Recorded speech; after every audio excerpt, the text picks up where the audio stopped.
ನಿಮ್ಮ ಹಳೆಯ ಚಿನ್ನದ ಒಡವೆನ ಅಧಿಕ ಬೆಲೆಗೆ ಮಾರಬೇಕೆ? ಆಟಿಕಾಗೆ ಕಾಲ್ ಮಾಡಿ 8880 Attica gold company. H D. Deve Gowda ಅವರ ಪತ್ನಿ ಆರೋಗ್ಯದಲ್ಲಿ ಏರುಪೇರಾಗಿದೆ. ಉಸಿರಾಟದ ಸಮಸ್ಯೆಯಿಂದ ಆಸ್ಪತ್ರೆಗೆ ದಾಖಲು ಮಾಡಿದ್ದಾರೆ. ಬೆಂಗಳೂರಿನ ಮಣಿಪಾಲ್ ಆಸ್ಪತ್ರೆಗೆ ದಾಖಲು ಮಾಡಿದ್ದಾರೆ.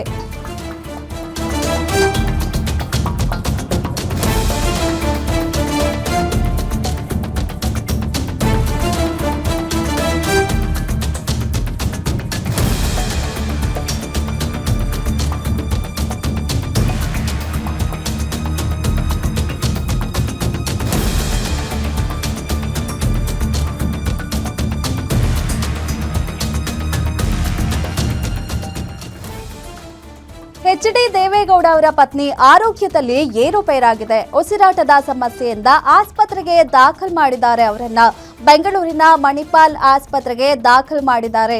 ಮಾಜಿ ಪ್ರಧಾನಿ ಎಚ್.ಡಿ. ದೇವೇಗೌಡ ಅವರ ಪತ್ನಿ ಚೆನ್ನಮ್ಮ ಅವರ ಆರೋಗ್ಯದಲ್ಲಿ ಏರುಪೇರಾಗಿರೋದು ಇವತ್ತು ಸಂಜೆ ಆಸ್ಪತ್ರೆಗೆ ದಾಖಲು ಮಾಡಿದ್ದಾರೆ. ಇನ್ನು ಚೆನ್ನಮ್ಮ ಅವರು ಆಸ್ಪತ್ರೆಯಲ್ಲಿ ಚಿಕಿತ್ಸೆಯನ್ನ ಪಡಿತಾ ಇದ್ದಾರೆ. ಮಾಜಿ ಪ್ರಧಾನಿ ಎಚ್.ಡಿ. ದೇವೇಗೌಡ ಅವರ ಪತ್ನಿ ಚೆನ್ನಮ್ಮ ಅವರ ಆರೋಗ್ಯದಲ್ಲಿ ಏರುಪೇರಾಗಿದೆ.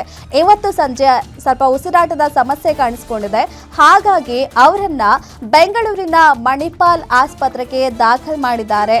ಚಿಕಿತ್ಸೆ ಕೊಡ್ತಾ ಇದ್ದಾರೆ ಅವರಿಗೆ. ಚೆನ್ನಮ್ಮ ಅವರಿಗೆ ಏಜ್ ಆಗಿದೆ. ಸಾಮಾನ್ಯವಾಗಿ ಈ ಟೈಮಲ್ಲಿ ಆರೋಗ್ಯದ ಸಮಸ್ಯೆ ಕಾಮನ್ ಇದೆ.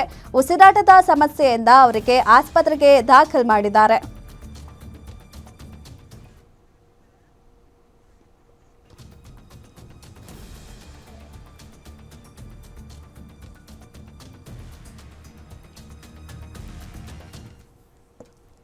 ಎಸ್ ಬಗ್ಗೆ ಮತ್ತಷ್ಟು ಮಾಹಿತಿ ಕೊಡ್ತಾರೆ ನಮ್ಮ ಪ್ರತಿನಿಧಿ ದುರ್ಗೇಶ್ ಅವರು.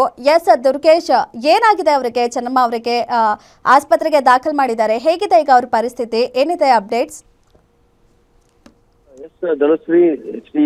ದೇವೇಗೌಡ ಅವರ ಪತ್ನಿ ಚೆನ್ನಮ್ಮ ಅವರಿಗೆ ಅನಾರೋಗ್ಯ ಹಿನ್ನೆಲೆ ಬೆಂಗಳೂರಿನ ಮಣಿಪಾಲ್ ಆಸ್ಪತ್ರೆಗೆ ಅವರನ್ನ ದಾಖಲು ಮಾಡಿ ಈಗ ಚಿಕಿತ್ಸೆ ನೀಡಲಾಗ್ತಾ ಇದೆ. ಅದರಲ್ಲೂ ಕೂಡ ಪ್ರಮುಖವಾಗಿ ಉಸಿರಾಟದ ಸಮಸ್ಯೆ ಇದೆ ಅನ್ನೋ ನಿಟ್ಟಿನಲ್ಲಿ ಸಂಜೆ ಅವರನ್ನ ಆಸ್ಪತ್ರೆಗೆ ದಾಖಲು ಮಾಡಿದ್ದಾರೆ. ಅದರಲ್ಲೂ ಕೂಡ ಮಾಜಿ ಪ್ರಧಾನಿ ದೇವೇಗೌಡ ಅವರ ಪತ್ನಿ ಚೆನ್ನಮ್ಮ ಈಗಾಗಲೇ ಅವರಿಗೆ ವಯಸ್ಸಾಗಿರುವಂತದ್ದು. ಹೀಗಾಗಿ ಉಸಿರಾಟದ ತೊಂದರೆ ಹಿನ್ನೆಲೆಯಲ್ಲಿ ಒಂದಿಷ್ಟು ಅಲರ್ಟ್ ಆಗಿರುವಂತಹ ಕುಟುಂಬಸ್ಥರು ಮಣಿಪಾಲ್ ಆಸ್ಪತ್ರೆಗೆ ರೆಗ್ಯುಲರ್ ಆಗಿ ಚೆಕ್ ಮಾಡಿಸ್ತಾ ಇದ್ರು.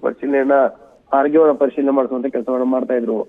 ಸಂಜೆ ಹೊತ್ತಿಗೆ ಅವರಿಗೆ ಉಸಿರಾಟದ ಸಮಸ್ಯೆ ಕಂಡು ಬಂದಿರೋದ್ರಿಂದ ಕೂಡಲೇ ಮಣಿಪಾಲ್ ಆಸ್ಪತ್ರೆಗೆ ದಾಖಲು ಮಾಡಿ ಉಸಿರಾಟದ ಸಮಸ್ಯೆ ವಿಚಾರಕ್ಕೆ ಸಂಬಂಧಪಟ್ಟಂತೆ ಆರೋಗ್ಯ ಅಧಿಕಾರಿಗಳ ಜೊತೆಗೆ ಚರ್ಚೆ ನಡೆಸಿ ಒಂದಿಷ್ಟು ಅಡ್ಮಿಟ್ ಅನ್ನ ಮಾಡಲಾಗಿದೆ. ಈಗ ಅವರಿಗೆ ದಾಖಲು ಮಾಡಿ ಚಿಕಿತ್ಸೆಯನ್ನು ನೀಡುವಂತ ಕೆಲಸವನ್ನು ಮಾಡಲಾಗ್ತದೆ. ಸದ್ಯಕ್ಕೆ ಯಾವುದೇ ರೀತಿಯಾದಂತಹ ತೊಂದರೆ ಇಲ್ಲ ಅನ್ನೋದರ ನಿಟ್ಟಿನಲ್ಲಿ ಆರೋಗ್ಯ ಅಧಿಕಾರಿಗಳು ಕೂಡ ಕುಟುಂಬಸ್ಥರಿಗೆ ಮನವಿಯನ್ನು ಮಾಡಿರೋ ಮಾಹಿತಿಯನ್ನು ನೀಡಿರುವಂತದ್ದು. ಜೊತೆಗೆ ಈಗಾಗಲೇ ಚೆನ್ನಮ್ಮ ಅವರು ಆಸ್ಪತ್ರೆಗೆ ದಾಖಲಾಗಿ ಚಿಕಿತ್ಸೆಯನ್ನು ಪಡಿತಾ ಇದ್ರೆ ಕುಮಾರಸ್ವಾಮಿ ಅವರು ಮತ್ತೆ ನಿಖಿಲ್ ಕುಮಾರಸ್ವಾಮಿ ಅವರು ನಾಳೆ ಆಸ್ಪತ್ರೆಗೆ ಭೇಟಿಯನ್ನು ನೀಡಿ ಒಂದು ಚೆನ್ನಮ್ಮ ಅವರ ಆರೋಗ್ಯವನ್ನ ಪರಿಶೀಲನೆ ನಡೆಸುವಂತದ್ದು, ಭೇಟಿ ಮಾಡುವಂತ ಕೆಲಸವನ್ನು ಮಾಡ್ತಿರುವಂತದ್ದು. ಯಾಕಂದ್ರೆ ದೇವೇಗೌಡರಿಗೂ ಕೂಡ ವಯಸ್ಸಾಗಿರುವಂತದ್ದು ಮತ್ತೆ ಅವರ ಪತ್ನಿ ಆಗಿರುವಂತ ಚೆನ್ನಮ್ಮ ಅವ್ರಿಗೂ ಕೂಡ ವಯಸ್ಸಾಗಿದೆ. ಹೀಗಾಗಿ ವಯೋಸಹಜವಾಗಿ ಅನಾರೋಗ್ಯಗಳು ಸಹಜವಾಗಿರುತ್ತೆ. ಹೀಗಾಗಿ ಉಸಿರಾಟದ ತೊಂದರೆ ಇರುವಂತ ನಿಟ್ಟಿನಲ್ಲಿ ಅವರನ್ನ ಆಸ್ಪತ್ರೆಗೆ ದಾಖಲು ಮಾಡಿ ಒಂದು ಚಿಕಿತ್ಸೆ ನೀಡಲಾಗ್ತಾ ಇದೆ.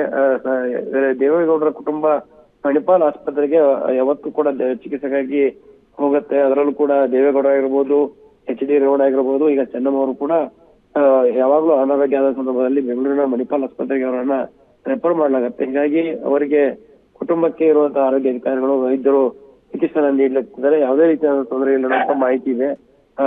ಬೆಳಗ್ಗೆವರೆಗೂ ಕೂಡ ಅವರ ಆರೋಗ್ಯದಲ್ಲಿ ಯಾವುದೇ ರೀತಿಯಾದಂತಹ ತೊಂದರೆ ಇಲ್ಲ, ಸದ್ಯಕ್ಕೆ ಆರೋಗ್ಯವಾಗಿದ್ದಾರೆ ಅನ್ನುವಂತ ಮಾಹಿತಿ ಇರುವಂತದ್ದು. ಓಕೆ, ಥ್ಯಾಂಕ್ ಯು ನಿಮ್ಮೆಲ್ಲ ಮಾಹಿತಿಗೆ.